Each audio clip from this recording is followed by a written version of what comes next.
MS Dia Preview, informação até você nesse programa. Eu falo com o Alan Kaká, ele que entende muito de marketing eleitoral político e também vai falar para a gente para que rumos que o Brasil e Mato Grosso do Sul pode tomar a partir do resultado das eleições de 2022. Ele que é esquerdista, entende bem da esquerda, entende bem da dor da esquerda que foi em 2016 com a saída da Dilma. Vai poder falar para a gente um horizonte sobre tudo isso. Para você aí, de repente, estar até na frente de um quartel, eu também sugiro essa entrevista com um bom registro.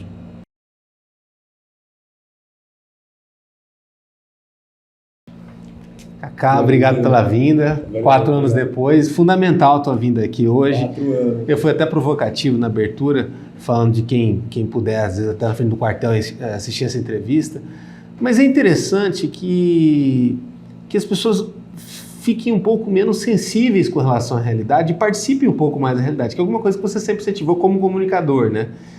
Porque se for, é muito fácil viver a própria bolha, né? E eu sou um otimista nato, eu acho que o Brasil não vai para o buraco. O Lula tem um portfólio de trabalho lá atrás, né? E é mais fácil a gente se guiar pelo portfólio de trabalho do que aconteceu do que ficar imaginando o fim do mundo, né? Bom, primeiro, obrigado de novo pelo convite, é legal estar aqui. 4 anos depois, acho que é bom até para a gente avaliar aquela entrevista anterior, ver o que a gente acertou ou errou, mas eu nem assisti de novo para a gente não correr nesse erro, na verdade. Porque o Brasil foi inimaginável, né, o que aconteceu nesse Parece que a gente entrou num sonho, sonho. Um delírio coletivo. Delírio coletivo. E pensando assim, derrota, né? Derrota a gente sofreu em 2018, assim, né? Eu, como esquerdista, como você disse que eu sou, me considero uma pessoa de esquerda. E sofremos uma derrota em 2018. E em 2016 também vinha. Sofreu uma derrota terrível. Eu creio que em 2016 quem sofreu uma derrota foi o país, né? Foi o país. A democracia brasileira. A democracia brasileira, e a partir daí a gente está tentando recobrar ela ainda. Tanto que tem movimentos hoje que não estão desqualificando em si a vitória do Lula, mas a própria democracia, né? Kaká, você entende muito da disputa eleitoral, você entende muito do bastidor da política, tanto é que você é consultor nessas áreas, entende de gestão de crise, e é um cara que lê e procura refletir muito a realidade, a sociedade em si, para não ficar vinculado só à política. As pessoas, a maioria delas, tem participado um pouco mais da política, mas vê a política pelo viés só da disputa, não entende o conceito do que é, do que é aquilo que elas resolvem abraçar ou se afastar. Essa década aqui de desconstrução que a gente passou anteriormente, onde o pós-verdade cresceu muito, onde a gente teve situações que a globalização ecoou aqui no Brasil, a Primavera Árabe acabou ecoando aqui com outras situações, né? Sim. E a própria política brasileira ser desorganizada anteriormente a esse período é o verdadeiro caldeirão que nasce o Bolsonaro e nasce todo esse conceito que a gente tem hoje de conflito e contenda, que a gente não sabe como que vai ser um Brasil unificado para frente, ou talvez vai ser um Brasil polarizado. Pelo menos se conseguir a harmonia, tá bom, né? Bom, o Brasil ele nunca foi unificado. Nunca foi, né? O Brasil é um país que ele nasce de uma desigualdade, assim, ele nasce com um projeto de desigualdade, né? Você tem as capitanias hereditárias e você tem os escravos, né, os negros escravizados que eram no Brasil, e era esse o projeto desde o início. Então, não tem como falar em unificado. E tem uma abolição tardia, né, também. O último país a abolir a escravidão. Que aboliu, mas não aboliu, que tinha um escravo doméstico, né? E você não integrou esse escravizado à sociedade, né? Você não teve nenhum papel de integração como cidadão, para a educação. Tanto é que logo após o Brasil já começou a trazer os imigrantes da Europa, né? Italianos, alemães e tudo mais. Então, assim, a gente é um país que não é unificado.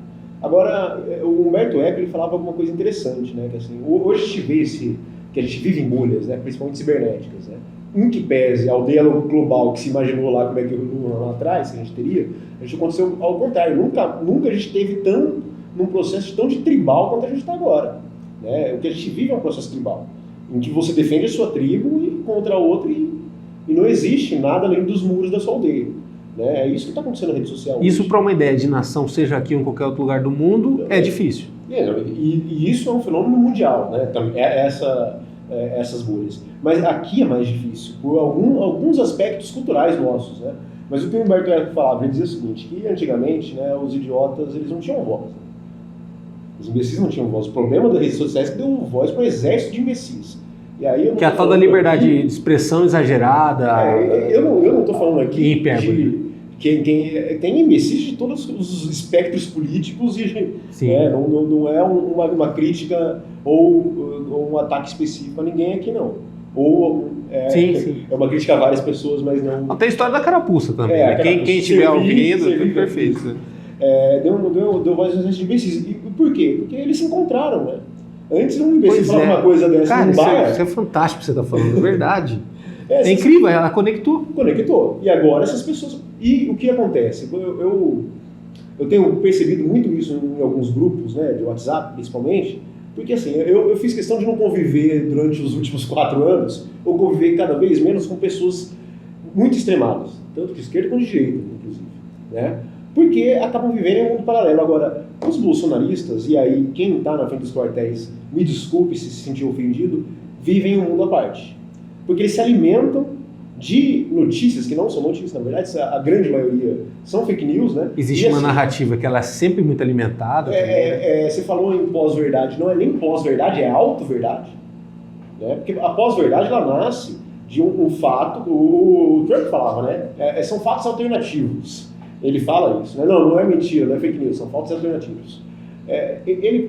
Ela nasce com um fato e uma leitura alternativa desse fato enviesada. Isso é a pós-verdade. O fake news depende de algum grau de verdade ali, ou pelo menos... Ele se ancora, né?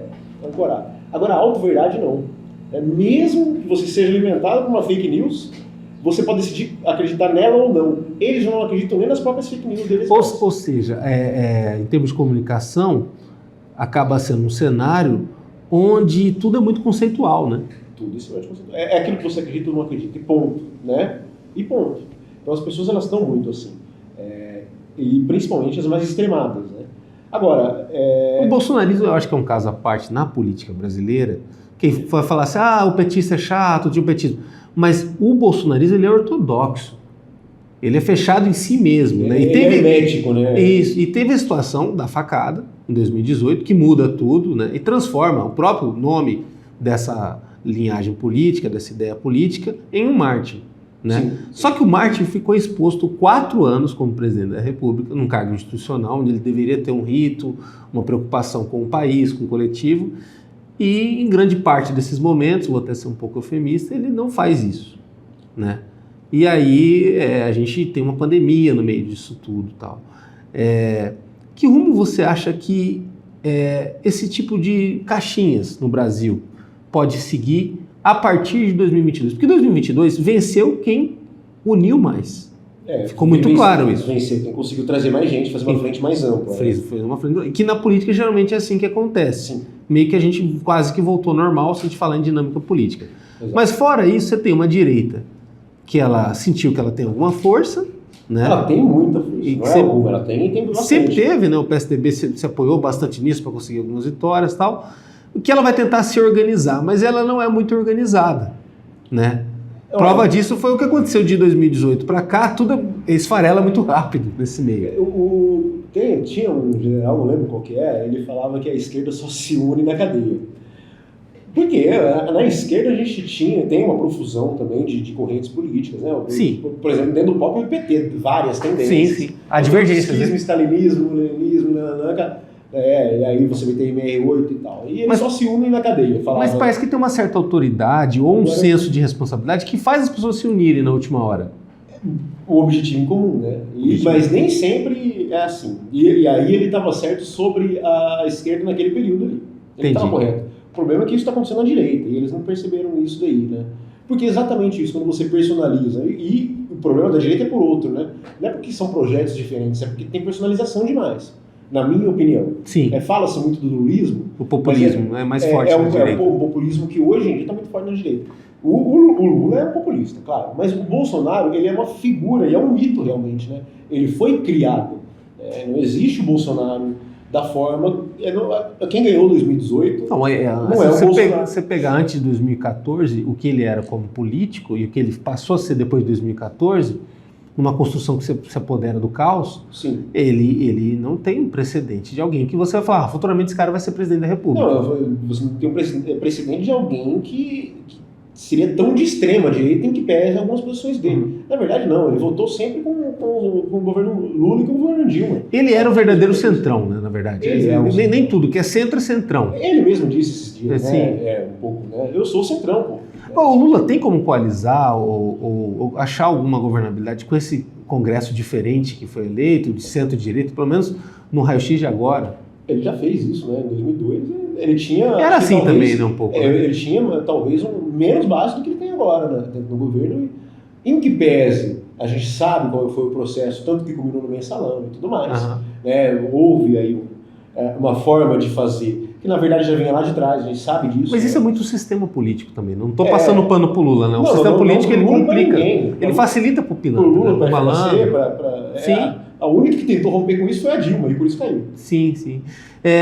No caso da Dilma, muita gente hoje faz questão de colocar a Dilma como se fosse assim, um dos piores momentos da democracia brasileira. Algo até pior que o Collor, que foi muito trágico, né? Foram dois impeachments muito diferentes. A Dilma faz um primeiro governo bom. E no segundo governo, ela é praticamente bloqueada, né, por um cara chamado Eduardo Cunha, e isso foi exposto como um teatro, enorme teatro, para o brasileiro ver. Mas é aí que eu quero entrar nessa pergunta. Se a gente, por falta de educação, talvez, como sociedade, falta ainda um pouquinho interpretar a realidade e o jogo político. Ou, nesse mundo de hoje, interpretar é apenas uma opção. Nesse mundo de hoje, interpretar é uma opção. Esse é o grande problema? Esse é o grande problema. Porque Eduardo Cunha avisou, jurou que ia derrubar, que não sei o quê. Como que um cara que está presidindo uma casa tão importante como a Câmara dos Deputados diz isso publicamente, né? Sim. Avisa um negócio desse de uma forma criminosa, o cara já tem crime nas costas, já tá com problema. E a mulher é caçada ainda. Quer dizer, é surreal. Imagina um norueguês olhar um negócio desse aqui no Brasil. Ele não entende. Ou ele vai entender que aqui é complicado. Não, assim, alguns amigos que moram fora, eles sempre falam, né, que eles são perguntados o tempo inteiro na gringa, onde eles estão, em qualquer lugar do mundo, o que está acontecendo com o Brasil. E isso desde 2014, desde a vitória da Dilma em 2014. Porque o que acontece, de fato, é que a gente tinha, em dezembro de 2014, 4,6% de desemprego no Brasil. Sim. Isso é considerado pleno emprego. Né, no mundo inteiro. A menor taxa de desemprego da história do país. Então, como é que a gente sai de um dezembro de 2014, com a Dilma reeleita, né, e, de repente, em 2015, vira um pandemônio? Foi exatamente no momento que a Aécio se negou a derrota, negou que tinha perdido. Ele instala o caos, pediu recontagem de votos e fez aquele discurso no Senado que é uma declaração de guerra, né? Então, o desrespeito à democracia, o pior, né, o golpismo mesmo, que isso é? Não é um golpe contra um governo, é isso que eu acho que as pessoas têm que começar a entender. Quando a gente fala em golpismo, né? É golpe contra a estrutura, contra a democracia, né? Porque assim, quando existe um processo legítimo, porque assim, vamos questionar as urnas? Então vamos questionar a eleição inteira, né? Todo mundo, vereador, deputado, é isso que a gente vai fazer a partir de agora. Eu estava num grupo esses dias, o pessoal discutindo, não, porque realmente o Lula não foi eleito. Eu falei assim, então, e o Contar foi eleito, então, ou não foi eleito? Né? O Riedel. A pessoa, no caso, ela apoiava o Riedel, né? Mas é bolsonarista. Então, se o Riedel foi eleito, o Lula também foi. Então, sim. O processo é o mesmo, é um concurso, né? Vamos supor. Ou então, o PT ia se dar o trabalho, ou quem quer que seja, eles falam que foi agora o Biden, né? A loucura deles é tão louca que é essa. Eles acusam até os Estados Unidos de terem feito isso, né? Agora, terem burlado a urna eletrônica. Eu falei, mas se ele tivesse feito isso, não seria muito melhor ter dado a maioria das cadeiras para o Lula também? Porque a maioria é contra. Né? Pacote completo. Né? Pacote completo, que vai fazer barba, cabelo e bigode. Né? Então, assim, não, é muito específico, mas por quê? Porque é em que se agarra. Né? O Brasil, para ele, estava dando certo porque era o Bolsonaro no governo. Não importa quem era o resto no entorno. Como alguém do marketing político eleitoral, uma situação como essa do bolsonarismo e hoje dos próprios engajamentos porque assim, eu escutei muito isso nessa eleição. Votei no Lula, mas não gosto do Lula. Nunca votei no Lula, primeira vez que estou votando no Lula. Olha, eu não votaria nunca no Lula, mas não tem jeito. E aí quando você vai vendo, o que é normal numa eleição, todo mundo tem uma rejeição, tem lá o seu clube, fã-clube, Sim. né? E você tem um indeciso de última hora que ele fica para pender a balança. É nítido que, em termos de convencimento, o bolsonarismo e o próprio eleitor do Bolsonaro que fosse mais inflamadinho, ele se atrapalhava nessa hora. Se fosse porque fosse uma eleição para síndico, se tivesse os dois, poucas pessoas, ia acontecer a mesma coisa. Sim. A chance do resultado acontecer como aconteceu era grande porque a política é a arte do convencimento. Mas lá atrás o bolsonarismo ele alça uma figura do deputado Jair Bolsonaro para virar presidente da República a partir de alguma estratégia política. Você acha que até nisso eles perderam o controle? Que não imaginavam que teve o Olavo de Carvalho por trás, teve um monte de coisa. Só que isso ficou tão desenhado hoje que isso tem todos os seus dogmas, tem suas coisas, tem um desenho por trás disso, que não é possível que se imagine que esse desenho foi arquitetado pelo marketing político. Até porque é meio que autônomo o negócio, né? E isso vai ser tomado por uma segunda pessoa, um terceiro, aliás. Porque o Bolsonaro ele vai sair fora dessa festa. Ele sempre fez isso. Bom, assim, como exercício de futurologia, né? Porque o que vai acontecer daqui para frente vai depender de muitas coisas.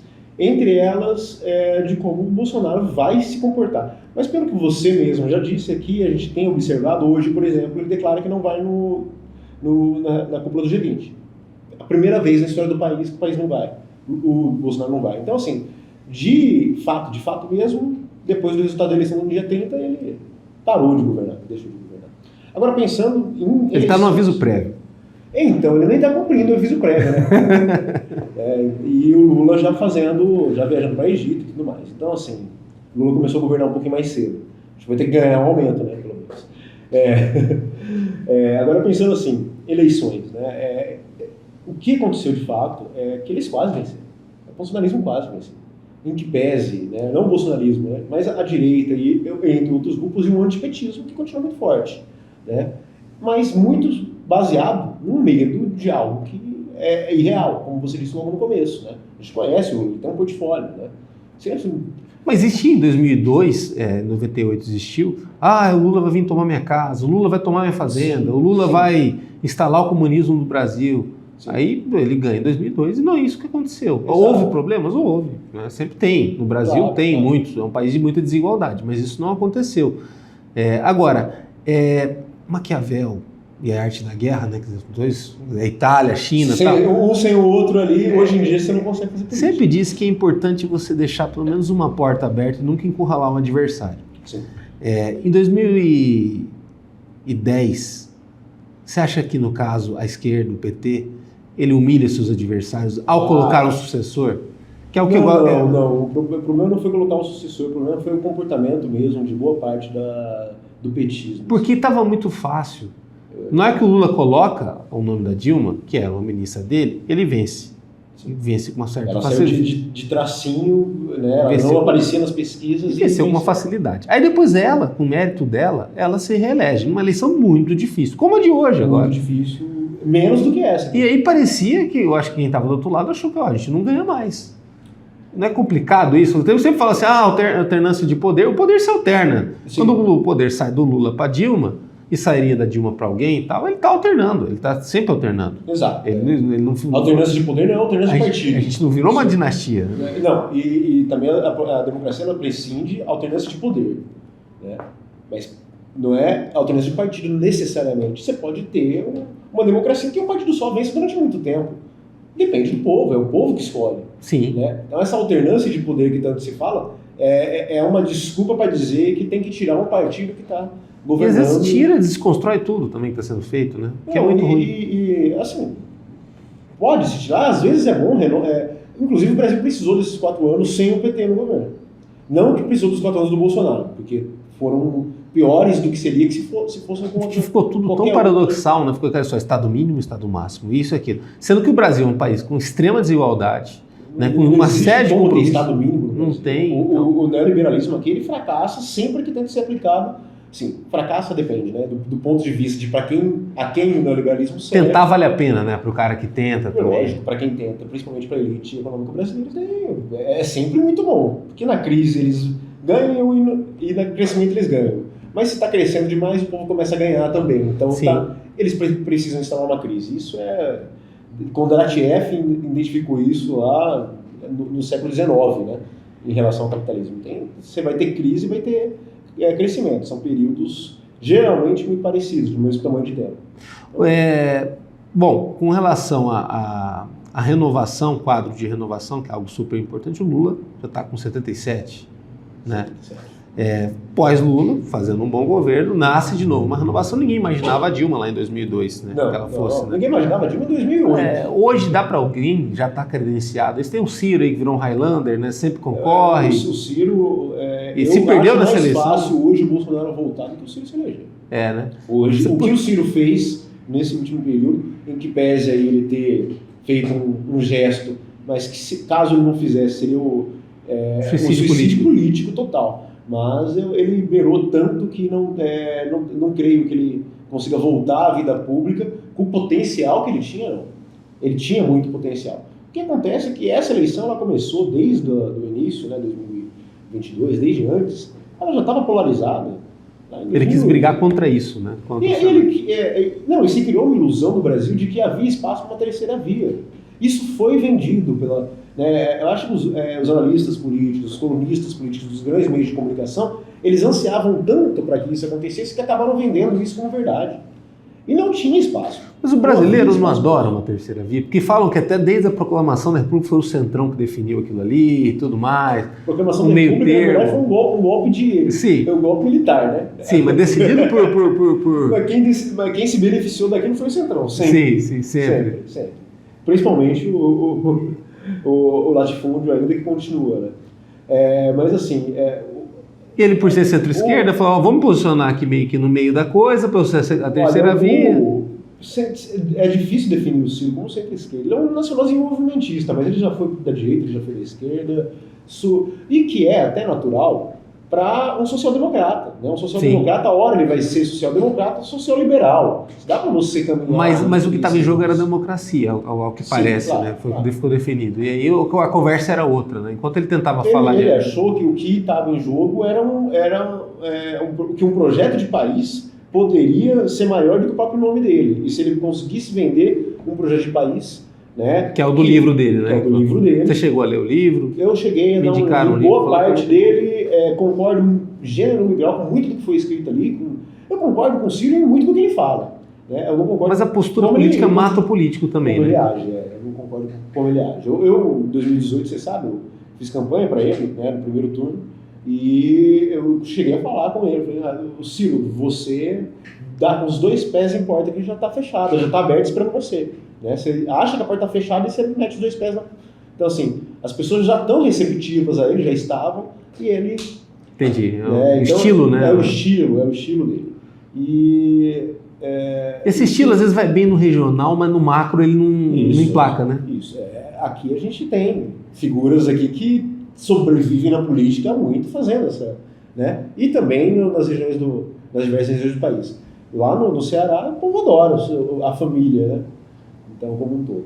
Só que, nacionalmente, isso é complicado, principalmente porque se ele quer passar para a população que precisa de um modelo econômico diferente, ele precisa falar com a população. E o Ciro é um cara que o diálogo dele é desconectado. É um cara extremamente inteligente, com vocabulário prolixo bastante, só que ele não consegue falar com o povão.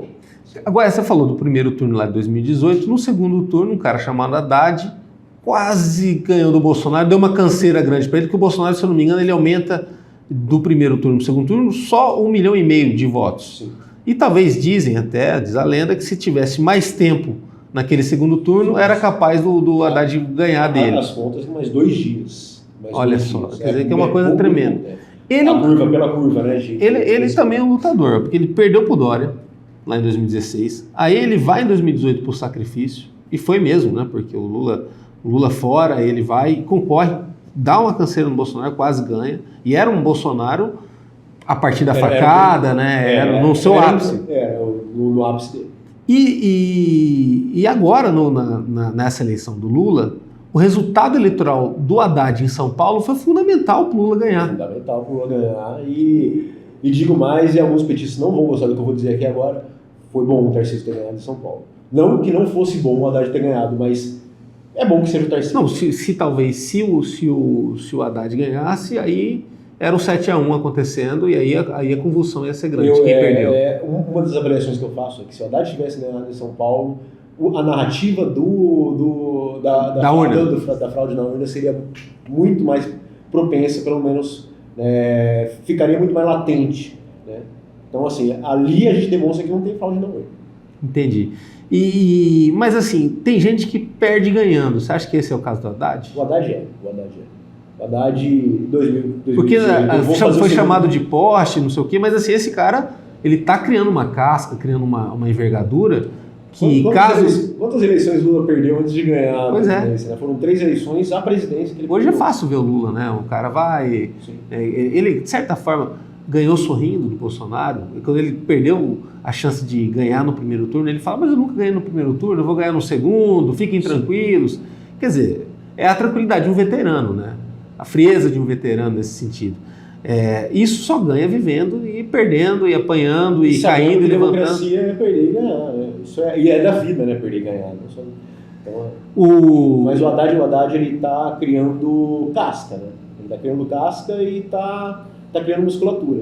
Cuidado que tem que ter, e creio que a gente vai ter que pensar nisso nos próximos anos, como você falou, se tem uma nova figura política, o Haddad pode vir a ser, né? uma figura política. O problema é ele estar no PT.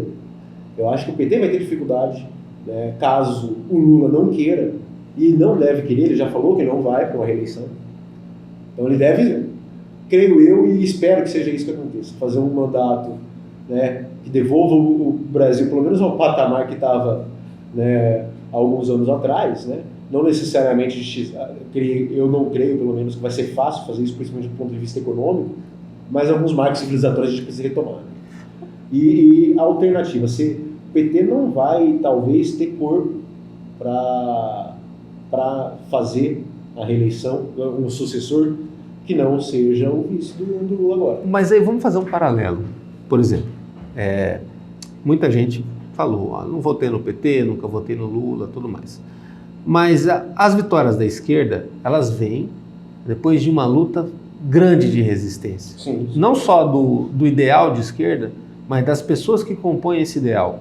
Geralmente alguém que vem de uma situação desfavorecida e que luta por uma condição melhor de igualdade.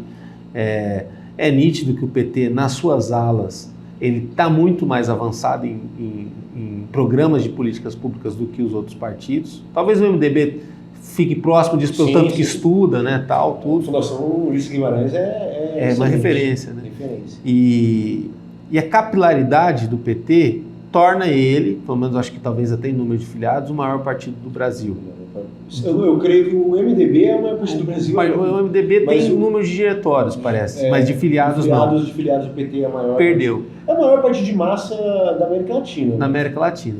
E isso expõe o Brasil a um paradigma muito engraçado.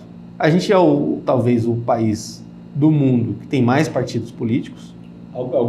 Creio que sim. São 35, podia ser mais de 100, se não me engano, contando os pedidos. Ao mesmo tempo, boa parte dos partidos políticos estão desacreditados. Dá para a gente ver aí o resultado eleitoral aí do que aconteceu. A tendência da lei é que eles vão ter que se fundir, criar novos nomes e tudo mais, né? Mas até os tradicionais eles estão em xeque. O PSDB está na UTI, né? O MDB... O PSDB ele vai precisar mais do que o PT se reinventar depois de 2016. Então, e o PT conseguiu sair da sua dificuldade, da sua crise, ressurgiu, nasceu. Exatamente pelo tamanho do partido, por todas as instâncias partidárias que tem. Quem conhece um pouco do funcionamento do PT sabe que antes de se falar em democracia externamente, o PT é o partido que mais pratica democracia interna. Agora, com o fundo eleitoral, então, essa se história... renova naturalmente para o partido. As instâncias partidárias, elas se renovam né, as discussões dentro do partido são muito fortes. Falando em futurologia, que é bom falar de futurologia com você, a gente tende, por conta do fundo eleitoral, desses ajustes, a ter menos partidos no Brasil e todo mundo tem um nome diferente, o PT continuar chamando PT? Sim. Se ele sobreviver, porque o nome é forte. O PT não tem... Só existe um Partido dos Trabalhadores, né? Assim, em vários lugares do mundo tem, né? Os partidos dos trabalhadores. Exato. E assim, é uma marca muito forte, né? É uma marca que, inclusive, precisou se repensar e vai precisar se repensar mais, né? Agora, não tem porquê um partido que tem orgulho de se chamar partido, um partido de trabalhadores que tem orgulho de ser dos trabalhadores, deixar de ser isso daí, né? Isso é uma marca importante para a história. Eu gostei, por exemplo, do resgate que o MDB fez, né? De voltar a ser um movimento democrático. Pelo menos na sigla, mas não aparece tanto isso na prática, né? Não, e ele deixa de ser partido, né? E quando você deixa de ser partido dentro da democracia, como é que você disputa? Eu acho isso, assim, uma questão de semântica, não só, é uma questão de simbólico, né? Uma questão de simbólico. Eu gosto do gesto, né? Porque remete ao MDB lá de trás. Né? Mas ao mesmo tempo assume também o que foi o momento, né? Deixamos de ser um partido. Assume que deixa de ser um partido ou assume que deixa de ser o principal partido. Isso é muito importante, porque o que acontece? Tudo passa por uma culpa em algum momento, né? O MDB ele chega a essa situação também por conta do preço do que foi 2016, né? Sim. Ele comprou, ali ele... A Simone, você acha que tem uma chance de fazer o MDB renascer? A nova namoradinha do Brasil, a Simone Tebet, né? Porque ela tá num namoro com o povo brasileiro, assim, impressionante. Sim. Graças a Lula, né, também, né? Graças a ela mesma, eu acho. Né? Quando ela teve a coragem ali de se lançar, aquilo foi um gesto de muita coragem, né? Uma mulher de um partido de caciques, né? Porque o MDB é um partido de caciques regionais, né? E ela já tinha tomado um jaguaré na eleição para a presidência do Senado, né? A presidência do Senado. Aliás, lá ela demonstrou muita coragem também, né? Então, inclusive contra o próprio MDB, né? Que já tinha fechado. Então, assim, dali ela vem construindo uma trajetória de mostrar que ela é uma mulher de fibra, de coragem e que queria, principalmente, eu acho, ser maior que o pai no legado dela. Eu creio que tem isso e ela conseguiu, né? E ela tem chance, né? Já conseguiu ser maior que o pai. E agora ela tá nesse namorinho com o Brasil. Aí. Você acha que ela é namorada do Brasil pelo fato dela simbolizar essa coalizão, essa aliança, mais que o Alckmin? Eu acho que ela simbolizou o fechamento dessa coalizão. Só com o Alckmin não aparecia. O Alckmin pareceu, acho que para algumas pessoas, principalmente do próprio centro, né? Não digo da esquerda. A esquerda, óbvio, teve que engolir. Creio, né? Sabia que era necessário, principalmente... Que era um adversário de outro dia, um adversário, né? Até pouco tempo atrás, tinha disputado inclusive com ofensas pessoais de um lado para o outro, né? Mas essa demonstração, né? Porque política você faz com o adversário, você não faz com o amigo. O amigo a gente toma cerveja no bar, né? Sim, a gente faz festa. Né? Política você faz com o adversário, trazendo diferente. Mas quando ela vem, ela faz um gesto que o Ciro, por exemplo, deixou de fazer em 2018. Né? E de sair grande. Em 50, vou resgatar um pouquinho da história. Em 50, quando o Getúlio ele é eleito presidente, porque ele foi ditador, sim. Né? E ele é o único ditador que virou presidente democraticamente eleito depois. Né? O Brasil tem disso. O Getúlio ele fez o famoso comício da Cinelândia, mais de 100 mil pessoas e tudo mais. E quem subiu no palanque com ele foi o Luiz Carlos Prestes. Quem que foi o Luiz Carlos Prestes? Ele é o chamado Velho, né? Era do Partido Comunista, o Velho Partidão, que foi preso durante a ditadura do Getúlio. A mulher do Carlos Prestes foi presa, que é a Olga Benário, extraditada, foi para um campo de concentração, morreu grávida do Luiz Carlos Prestes. E, no entanto, o Luiz Carlos Prestes entende que naquele momento político, se o Getúlio não vencesse, quem ia vencer era o Carlos Lacerda, a extrema-direita brasileira da época, os integralistas. Então, contra os integralistas, o comunista Luiz Carlos Prestes abraça o antigo inimigo, adversário político, né? E o Getúlio vence. 2018, se o Ciro tivesse feito o que ele... Não tivesse feito o que ele fez, no caso, se tivesse feito o que o Luiz Carlos Prestes fez, talvez ele tivesse ganhado o segundo turno de 2018. Sabe? Faltou esse gesto, ele não teve a grandeza que o Prestes teve. E hoje ele Quem fez esse gesto, no final das contas, hoje foi a Simone E aí, Tebet. com a diferença de 2 milhões de votos, a Simone teve 4, fica essa conta, pelo menos para a história, Sim, de que claro. isso foi possível. E, inclusive, do Ciro tem uma outra análise que a gente pode fazer. Né? O PT ele começou muito antecipadamente a campanha do voto útil, né? De já puxar votos do Ciro. Os ciristas ficaram muito putos e migraram com o Bolsonaro. Se você pega no primeiro turno, como o Ciro caiu e o Bolsonaro cresceu em relação às pesquisas. Então não é que as pesquisas são fajutas, como as pessoas, não acredito em pesquisa. Tem 2 movimentos que a gente precisa discutir. Um é esse, o voto útil do cirista que foi para o Bolsonaro, não foi para o Lula. Teve aí 1,5% do que o Ciro perdeu. Mas Porque é aquela coisa abrupta, né? A raiva, aquela coisa de disputa. E porque o Ciro também, ele vem durante uma boa parte desde 2018 para cá, batendo no Lula, tentando puxar os antipetistas. Ele queria o antipetismo para si, né? E em um momento chegou até a flertar com o bolsonarismo para conseguir angariar mais esse antipetismo. Então vamos lá. Esse é uma outra circunstância sobre as pesquisas. É que boa parte das pessoas que estão vivendo essa realidade alternativa das redes sociais, elas não acreditam nas pesquisas e não respondem às pesquisas. Entendi. Então, o bolsonarista não responde à pesquisa. Se ele não responde, o Bolsonaro vai estar com menos do que o Lula na pesquisa. Isso é uma conta fácil de se fazer. Agora, falando em pesquisa, vamos trazer um pouquinho para Mato Grosso do Sul nossa conversa, a reta final da conversa. Pela pesquisa, o André Puccinelli seria governador de Mato Grosso do Sul.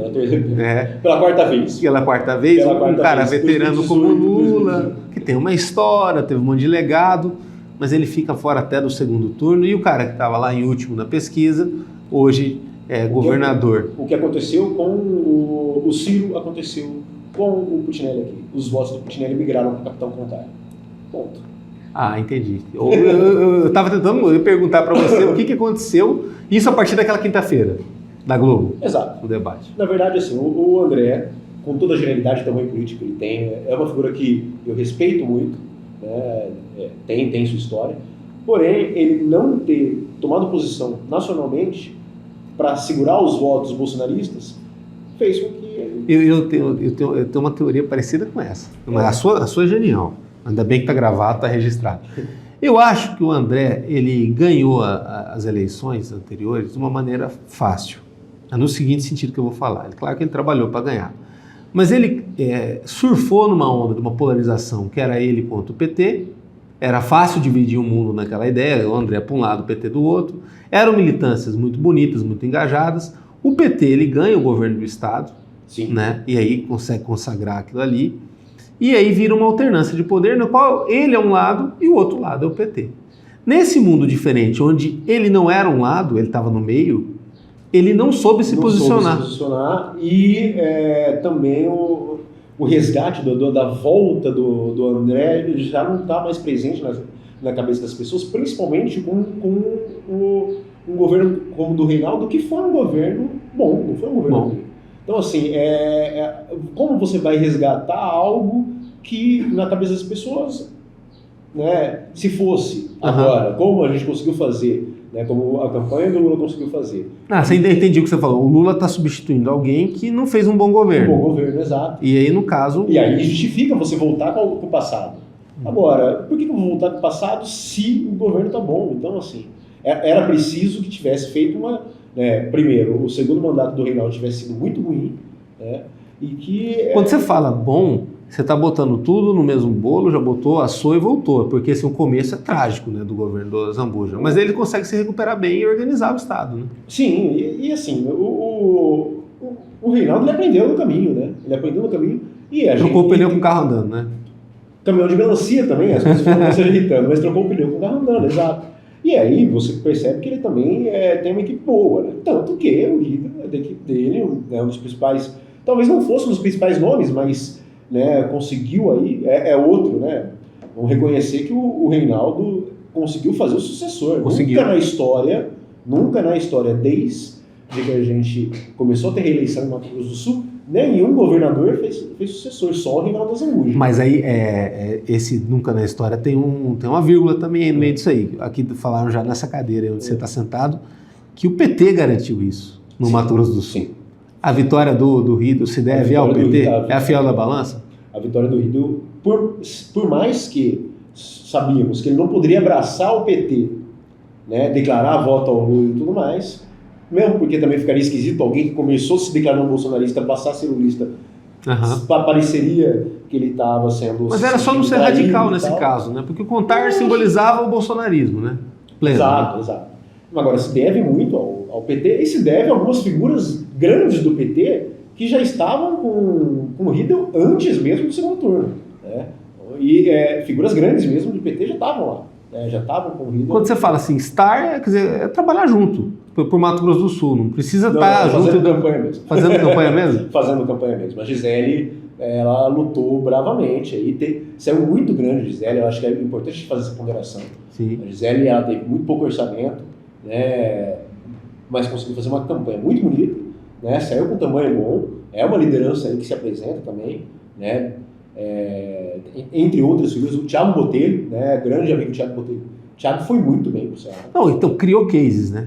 Faltava isso nas últimas eleições. Criou novas lideranças, né? Temos aí Camila Jara, que a gente não precisa falar, de vereadora a deputada federal, né? Eu, em janeiro, conversava com ela e com o Vander, eu até brinquei, eu falei, ó, Camila vai ter 70 mil, Vander 50 mil. Ele ficou um pouco bravo e falou assim, eu vou ter 70 e Camila 50. Ele acertou, no final das contas, ele teve 70 e Camila 50. Mas, então tem que parabenizar, o PT está se renovando, né? Está se renovando, que era uma coisa que se falava até pouco tempo atrás, né? E isso também, vamos dar os louros ao próprio Zeca, né? Que, mais uma vez, ele tem uma atitude... ele foi pro sacrifício, né? Não, ele foi humilde, né? Não, digo assim, um ex-governador, deputado... Um ex-governador foi vereador primeiro, né? Ele foi vereador mais votado de Campo Grande, naquele momento, foi importante para inclusive manter uma bancada, né? Com o Alex, com a Thaís Helena. Então, assim, o Zeca, novamente, foi importante nesse processo, né? Ou seja, por isso que ele é o Zeca do PT. Do PT. Né? Quer dizer, ele viveu pelo PT, ele mostra isso na biografia dele, nítido isso, se você olhar a história dele. Mas hoje ele abriu um espaço bastante para ter novas lideranças e que essas lideranças se consolidem na frente. Agora, o PT crescendo, o PT em 96 quase ganhou a prefeitura de Campo Grande, quase. Foram menos de 1.000 votos a diferença naquela altura, já foi com urna eletrônica. Naquela polêmica já toda. Mas aí tinha o mito, a história do, como é que fala? Títulos eleitorais, que gente que morreu, que 400 votos, né? Tem muita lenda urbana aí na situação. Não foi compra de voto mesmo, a gente sabe. Então. Agora, é surreal imaginar uma eleição numa capital ser definida, acho que foi menos de 500 votos, né? 400 votos. Exatamente 400 votos. É muito... E por isso o sentimento de... E aí você entende o bolsonarismo também, né? Entendo. A diferença pequena... E só que assim, naquela ideia, você vai lembrar que você é velhinho. Porque eu não estava em Campo Grande, eu sou velhinho, sim. E assim, mas porque isso se repetiu depois em outras propostas de candidatura à prefeitura, com o Teruel, né, com o próprio Vander também, de trabalhar em Campo Grande subprefeituras, de trabalhar o restaurante popular, de combater mais a desigualdade da cidade, que é uma cidade que tem uma renda per capita alta, mas é uma cidade com muita desigualdade, né? E que parece que ignora a sua desigualdade. Tem gente que fala, que se orgulha hoje de dizer que Campo Grande não tem favela. E Campo Grande voltou a ter favelas e tem muitas favelas. Eu quero saber em que Campo Grande essas pessoas vivem, né? Então, tem gente que só vive na Afonso Pena, né? Exato. Só passa na Afonso Pena e tal. E, aliás, mesmo quando o André falava que Campo Grande não tinha favelas, é bom a gente lembrar que quando você tem acampamento de sem terra em quase todas as vias de acesso a Campo Grande, o que é aquilo se não é uma favela? Na verdade, são pessoas que não tinham acesso a território urbano aqui, nem em favela, porque eram mandadas embora. Sim. Né? E iam para beira das estradas, participar de movimentos sem terra. Né? Não necessariamente do MST. Tanto é que existem vários movimentos de trabalhadores sem terra. Né? Mas os acampamentos na beira da estrada do Mato Grosso do Sul inteiro são favelas. São pessoas que não têm onde morar ou vivem em condições... comunidades, né? São ideias pragmáticas e programáticas que seriam muito boas se fossem bem aplicadas, mas depende de engajamento popular, depende de vencer justamente esse antipetismo, ou de, gostei da ideia, mas não votaria do PT. Você acha que Campo Grande se tornando uma cidade maior, que passe de 1 milhão de habitantes, o PT passa a ter mais chance, ou passa a ter um olhar diferente para Campo Grande? O PT, a esquerda? A gente tem um paradoxo que é o seguinte, né? A esquerda ela cresce onde você tem trabalhismo forte, trabalhadores, né? Classe trabalhadora muito forte. A gente vive hoje uma desmobilização do capitalismo do chão da fábrica, né? Acabou o chão da fábrica, né? Com o movimento de mobilização do trabalhador e tudo mais. Mas eu digo isso porque o PT nasceu muito forte em São Paulo, onde? No sindicalismo das fábricas, né?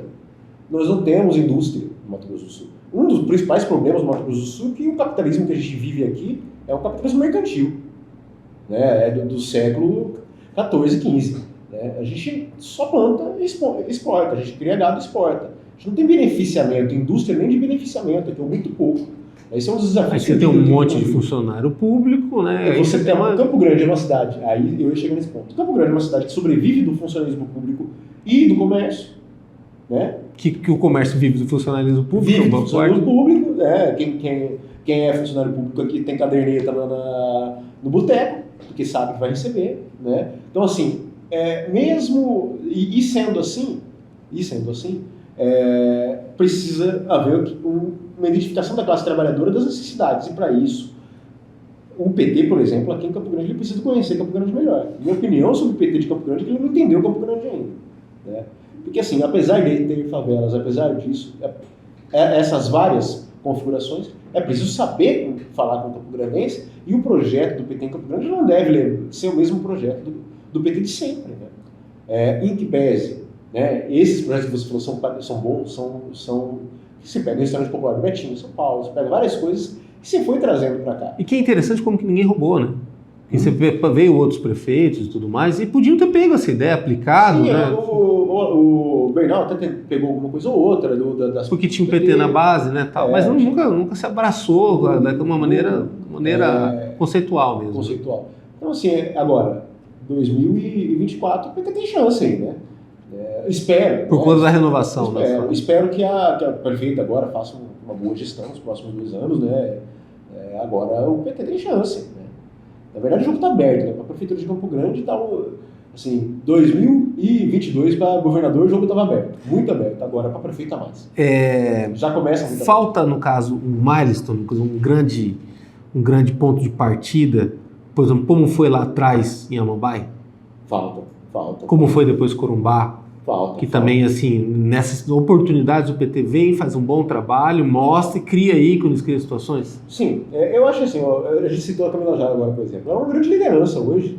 Agora, o que se fez naquela época, né?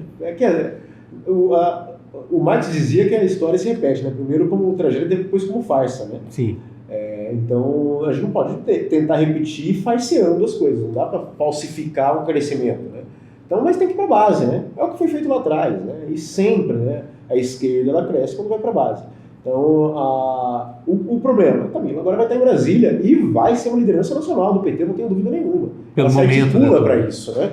Ela se prepara para isso e é bem articulada já nacionalmente no PT, né? Entendi, não dá tempo de fazer duas coisas ao mesmo tempo, porque é muita coisa para acontecer. E aí vai faltar liderança aqui em Campo Grande. Então, assim, o processo que o PT precisa fazer é já de montar a chapinha de vereador desde já e começar a pedir voto. Aliás, quem quer ser candidato a vereador em 2024 e já não está pedindo voto entre aspas, né, já não está fazendo campanha, já não está montando grupo, já não começou sua própria campanha, está errado. Está atrasado já. Agora, isso quem está falando, no caso, é o mega estrategista de campanha eleitoral e também de política. Mudou muito a forma de fazer política. Você que teve em campanhas... Você teve na campanha do Delcy 2010, teve em outras também, já teve em campanha pequena e tal. Hoje você tem uma campanha política que muita gente fala que metade dela é na rede social, outra metade é no ao vivo, no chão, né? E tem o fundo eleitoral, né? Também que ajuda, teoricamente deveria ajudar a equalizar um pouco mais. Qual que é a tendência e qual que é o futuro das campanhas eleitorais para quem é um candidato novato e para quem tenta se manter no meio desse mix, desses dois campeonatos, que é o mundo virtual e o mundo real? Bom, a gente percebeu uma queda, uma defasagem daquilo que se apostava muito, né? Que eram as estrelinhas da internet, gente que, por exemplo, começou em movimentos como do Fora Dilma e tudo mais. Uhum. Por quê? Porque são lideranças forjadas, não são forjadas, né? Elas aproveitam o momento e... Tudo muito instantâneo, né? Exato. Então não são forjadas na batalha, no dia a dia. Né?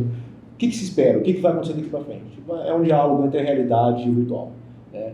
Então, agora, por exemplo... Como é na nossa vida, né, de certa forma. A gente passa uma parte no mundo Quem paralelo. Quem não tem trabalho de base, quem não tem trabalho no dia a dia, nem dentro da própria categoria a qual representa, né? Se você é profissional e não consegue dialogar nem com seus colegas de trabalho, ou mesmo com seus concorrentes, mesmo, entende? Se você não representa a sua categoria de alguma maneira, né? Se você não representa o seu bairro, sua igreja, né? Você vai ser candidato de quem? De si mesmo, né? Então comece primeiro se interessando, né? Comece primeiro procurando quais são os problemas, dialogando. Não para mostrar buraco, fazer denúncia né, no Instagram e achar que está fazendo política. Isso não é política, né? Isso aqui agora fazia lá atrás, né? Isso é sensacionalismo. Sensacionalismo. Tem nome, né? O jornalismo perdeu muito, né? Porque hoje em dia a gente tem gente fazendo sensacionalismo de todo quanto é lado, né? Então, talvez até por isso o jornalismo hoje seja menos sensacionalista do que era antes. Mas nisso que você está falando é interessante porque, pelo menos com relação à política, tem essa última instância chamada voto. E o voto sendo mais exigente já muda muita coisa, né? Bom, muda muita coisa e outra, né? Quanto mais gente fazendo denúncia e tudo mais, menos lideranças de verdade se criam. Porque são lideranças falseadas, como eu estou falando, são de momento, né? Agora quem está na base, quem está todo dia, começa... Quem tem projeto social e tudo mais. Quem tem grupo do WhatsApp para discutir segurança no bairro. Ó, tô dando uma dica aqui, tá? Vai uma dica para você que quer ser vereador. Monta ali do seu grupo, do seu bairro. 3, 4 quadras. Vamos cuidar da segurança da rua. E administra o grupo. Ser pelo menos distrital, né? Exato. Ou de um segmento. Né? Exato. O voto não é distrital, não, mas as pessoas votam pelo seu próprio bairro. Né? Então, assim, falta lideranças nos bairros. Ser presidente de bairro hoje não quer dizer muita coisa, porque você é ligado praticamente à instância pública, né? Você não é confiável, às vezes, acontece isso. Então, mas existe sempre uma transformação em curso, ou algo que está sendo necessário, sim, né? Sim. É a questão de preencher, né? E a política não existe vácuo, né? A natureza odeia o vácuo. Então, assim, quem subiu agora, virou vereador, quer dizer, virou deputado e tal, no caso agora, por exemplo, a Camila, que deixou de ser vereadora, vai subir Luísa Ribeiro, que já era vereadora antes, tem uma história para cumprir e tudo mais. Agora, vai haver uma renovação. Vai haver uma renovação na Câmara no próximo período, né? Como sempre é essa renovação. Então, assim, comece a fazer política desde já, né? E não espere, porque tem gente que tem há muito tempo, ele tem mais chance de voto que eu, tal, não sei o quê. Não, a renovação ela vai continuar acontecendo, né? E principalmente agora, pensando que o Brasil aprendeu que democracia, ou espero que aprenda, nesse próximo período, que democracia é quem vence é quem tem mais votos. Obrigado. E eu espero que o mundo não mude tanto a partir dessa entrevista como foi em 2018. Esperamos. Acompanhe nosso trabalho no www.msindia.com.br ou lá no YouTube tem os cortes, tem as entrevistas completas e tem muito material também na rede social, no Instagram e no Facebook. Até a próxima.